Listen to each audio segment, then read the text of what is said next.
हनुमान बेनीवाल ने अपनी सुरक्षा वापस सरकार को लौटा दी है। हनुमान बेनीवाल बेहद नाराज है। दरअसल 2-3 दिन पहले आपने सुना होगा कि हनुमान बेनीवाल की जान को बड़ा खतरा है, इस तरीके का एक इनपुट मिला था और उसके बाद में इस तरीके की खबर आ रही थी कि सब सरकार ने तुरंत प्रभाव से हनुमान बेनीवाल की जो सुरक्षा है वो बढ़ा दी है, चाहे उनका नागौर का घर हो या फिर जयपुर के अंदर जहां पर हनुमान बेनीवाल पिछले 3-4 दिनों से लगातार वहां पर धरना प्रदर्शन कर रहे हैं। इस तरीके की खबर आई थी और खबर ये थी कि जो सेंट्रल की जो एजेंसियां सुरक्षा, वो खुफिया एजेंसियां हैं, उनके पास में इस तरीके का एक इनपुट आया था कि सब हनुमान बेनीवाल है, उनकी जान को खतरा है, इसीलिए तुरंत प्रभाव से उनकी सुरक्षा को बढ़ा दी जाए। जो सुरक्षा एजेंसियों के जो तमाम जो अधिकारी थे, उन्होंने भी हनुमान बेनीवाल से बातचीत की थी और उन्हें बताया, ब्रीफ भी किया था कि साहब ऐसी ऐसी बात है, इस तरीके का इनपुट आ रहा है, आप थोड़ा ध्यान रखिए और हम लोग आपकी सुरक्षा है वो बढ़ा रहे हैं। लेकिन ऐसा हुआ कि आप देखिए, हनुमान बेनीवाल ने कल एक ट्वीट कर नागौर के एसपी पर बड़े गंभीर आरोप लगाए। उनका सीधे तौर पर यह कहना है कि साहब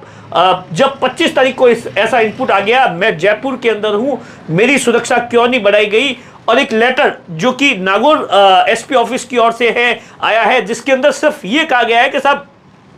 हनुमान बेनीवाल का जो घर है वहां पर क्विक रेस्पॉन्स जो टीम है वो तुरंत तैनात कर दी जाए और उसके साथ में जो कोतवाली जो थाना है उनको भी दिशा निर्देश किए गए थे और कहा था कि साहब नागौर के अंदर हनुमान बेनीवाल रहेंगे तो उनके साथ में पूरी सुरक्षा रहेगी और नागौर के बाहर जाते ही सुरक्षा को लेकर कुछ भी उसके अंदर हवाला नहीं दिया गया था। दरअसल हनुमान बेनीवाल का सीधे तौर पर यह आरोप है कि साहब देखिए, मैं कोई नागौर के अंदर तो रहता नहीं हूं, मैं नागौर के साथ में राजधानी के अंदर रहता हूं, राजस्थान के अलग अलग हिस्सों में जाता रहता हूं, देश के अलग अलग हिस्सों में जाता रहता हूं। अगर सुरक्षा मेरी बनानी है तो इस तरीके से बढ़ाइए ना, सिर्फ आप देखिए कि नागौर के अंदर सुरक्षा को बढ़ा देना, मुझे ऐसी सुरक्षा नहीं चाहिए। और इसीलिए जो हनुमान बेनीवाल के पास में आप देखिए 2 जो सुरक्षा कर्मी थे उन्हें वापस लौटा दिया गया है। दरअसल ऐसा पहली बार नहीं हुआ है कि जब हनुमान बेनीवाल की जान को खतरा, इससे पहले भी एक बार इस तरीके का इनपुट आया था। उस समय मुझे आज भी याद है कि जयपुर से हनुमान बेनीवाल नागौर आ रहे थे और अचानक ही उनकी सुरक्षा है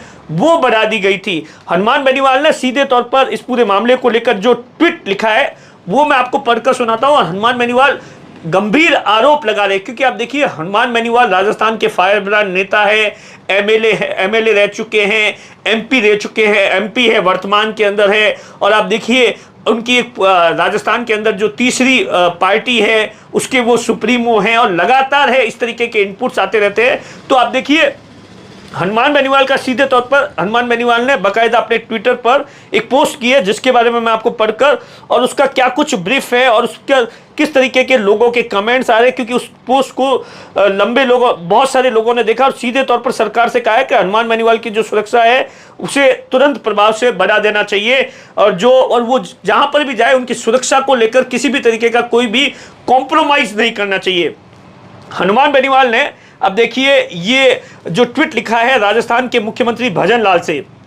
कि मैं जो मुझे 2 सुरक्षाकर्मी हैं उसे मैं वापस लौटाता हूं। 25 अप्रैल को राज्य सरकार के आला अफसरों ने मुझे फोन पर जान से खतरा बताते हुए एस्कॉर्ट और सुरक्षा उपलब्ध करवाने की बात कही। मैं 3 दिनों से जयपुर में हूं जहां पर मैंने सार्वजनिक रूप से प्रेस वार्ता की, कल से धरने पर हूं। ऐसे में आपकी सरकार की इंटेलिजेंस को केंद्र की एजेंसियों में मेरी सुरक्षा को इनपुट के बावजूद भी जो सुरक्षा की जो सिक्योरिटी थी वो नहीं बढ़ाई गई है। ये हनुमान बेनीवाल ने सीधे तौर पर इससे बड़ा आरोप जो लगाया है वो नागौर के एसपी पर लगाया है कि क्या आपके नागौर के एसपी राज्य सरकार और केंद्र सरकार की इंटेलिजेंस के उच्च अधिकारियों से भी बड़े हो गए हैं। ये कह रहे हैं कि केवल जो एस्कॉर्ट है वो नागौर जिले के अंदर मिलेगी। मुख्यमंत्री जी, मैं स्पष्ट करना चाहता हूं कि मेरी सुरक्षा है वो आपके भरोसे नहीं है। राजस्थान के जवान और किसान मेरी सुरक्षा करेंगे। अन्याय और हनुमान बेनीवाल का सीधे तौर पर यह कहना है कि साहब मैं लगातार पिछले कई सालों से है वो भ्रष्टाचार के खिलाफ लड़ रहा हूं, गरीबों के लिए लड़ रहा हूं, अन्याय के खिलाफ लड़ रहा हूं। तो इस तरीके की जो इनपुट्स है वो हो सकता है कि उससे, और इसके साथ हनुमान बेनीवाल का सीधे तौर पर यही कहना है कि इस बात को लेकर भी सरकार को या अधिकारियों को सार्वजनिक करना चाहिए कि साहब मेरी जान को आखिर किससे खतरा है, तमाम चीजों को जो इनपुट्स आ रहे हैं उसके बारे में भी डिटेल्स को लेकर हनुमान बेनीवाल ने सीधे तौर पर सरकार से मांग की है।